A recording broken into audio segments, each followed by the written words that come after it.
Баршаңызға сәлем, құрметті тыңдарманым. Өтініш, арнама тіркеліп, лайк басуды ұмытпаңыз. Кесір келіннің қиянаты. Айым бүгін төсегінен кештеу тұрды.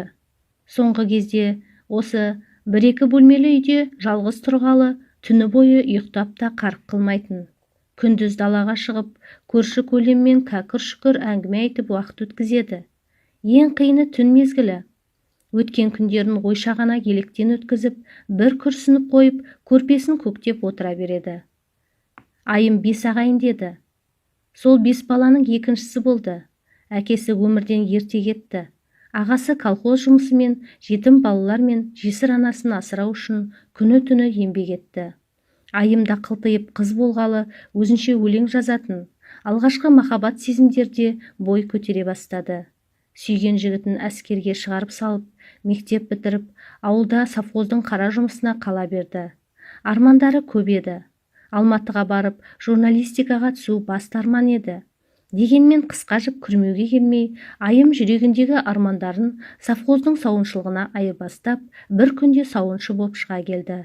Күндер өтіп жатты. Сол бір күз айымның өмірін мүлдем басқа арнаға бұрып жіберді. Жұмыстан келген айым үйдегі бөтен адамдарды көріп, жатырқай амандасты. Бұл адамдар көрші ауылдан келген кісілер еді. Сөз барысынан түсінгені өзіне құда түсіп келіпті. Айым бір күнде қыз дәуренімен қош айтысып, келін боп кете барды. Әскердегі зейінге қысқаша ғана хат қалдырып, тағдырына қарсы тұра алмайтынын түсіндіріп, тұрмыс құрып кетті. Айымның ойында тек қана ауру шешеммен бауырларымды жеткізсем, 30-дан асқан ағамды аяқтандырсам деген ғана ой болды. Барған жері кемпірі өлген шал мен қайынысы және айымның күйеуі бар шағын отбасы екен. Күйеуі көрікті жігіт, милиция қызметкері екен. Айымның сыртынан естіп біліп, осы шаңыраққа ие болады деп алса керек. Өмір өтіп жатты. Айым ағасын үйлендірді. Келген жері ауқатты екен.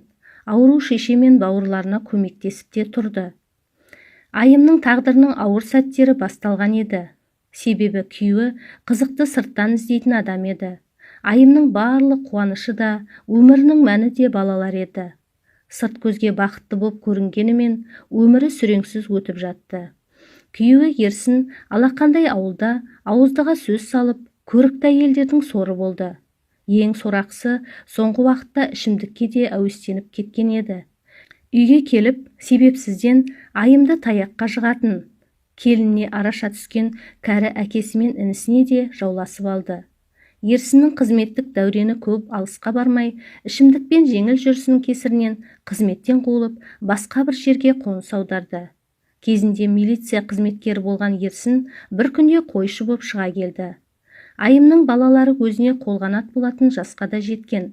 Атасы болса бақилық боп кетті.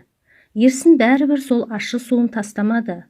Айымның да сол 2 күннің бірінде таяққа жығылуымен күндері өтіп жатты. Әр жылаған күндерінде айымды өмірден күдерін үздірмеген балалар еді. Осылар өссе бәрі де ұмыт болар деумен өмір өтіп жатты. Арада бірталай жылдар өтті. Ерсінде арағын қойғанына 1 жыл уақыт болды. Айымның бақытты күндері басталғандай еді. Бірақ бұл қуаныш ұзаққа созылмады. Ерсін аяқ астынан басына қан құйылып, бір аяқ, бір қолы жұмыс жасамай мүгедек боп қалды. Апармаған жері, көрсетпеген дәрігері қалмады. Сөйтіп жүргенде ұлы үйленетінін айтып бір қуантты.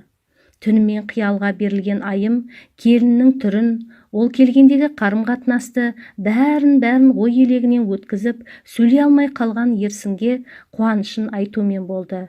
Келін келді. Жалғыз ұлдың тойын елден қалыспай айымда өткізді.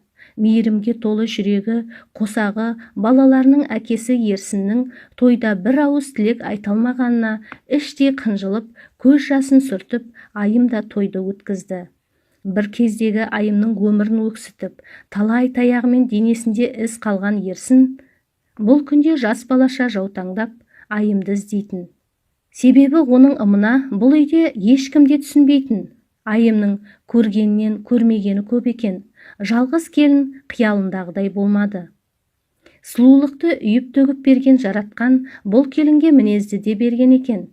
тікбақай, аузынан сөз шықпайтын, сазарып отыратын адам еді.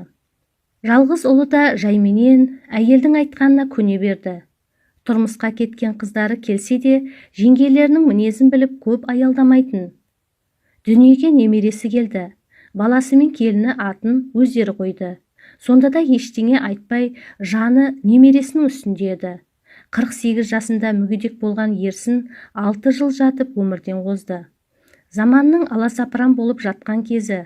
Ауылда жұмыс жоқты сылтауратып, келін мен бала немересін алып қалаға кетті.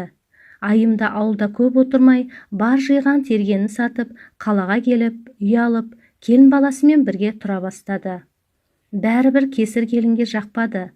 Баламның бақыты үшін осылар ажыраспасын деп, айым өзіне бөлек үй алып кете барды.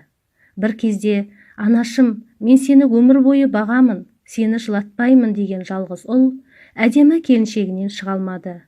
Әйтеуір қыздары келіп кетіп тұрады. Дегенмен де жалғызының орнын ешкім баса алмайтын. Немересін сағынғанда қалаға барып бір иіскеп қайтады. Қиын күндерінде үміті болған жалғызының өзін іздемейтіні жанын жейді. Өзін құрбандыққа шалғандай болып, сүймеген адамының етегінен бауырларымен ауру анасы үшін ұстағанына да кей кездері өкінеді. Үміті жалғыз ұлының әйелін жұмсап, немересінің қызығын қызықтау еді. Ол да орындалмас арман болғалы қашан. Терезеге қарап, немересін жетектеп бара жатқан кейуанаға қызғанышпен қараған айымның өмірі осылай үміт пен өкінішке толы еді. Ертең сенбі екені есіне түскен айымның жүрегін қуаныш сезімі дір еткізді. Себебі немересін көруге барады. Айым апа ыңылдап жүріп, немересіне апаратын сыйлықтарын жол сөмкесіне салды. Немересін көруге баратын бір күні айым апаның өмірінің ең жақсы сәті болар бәлкім.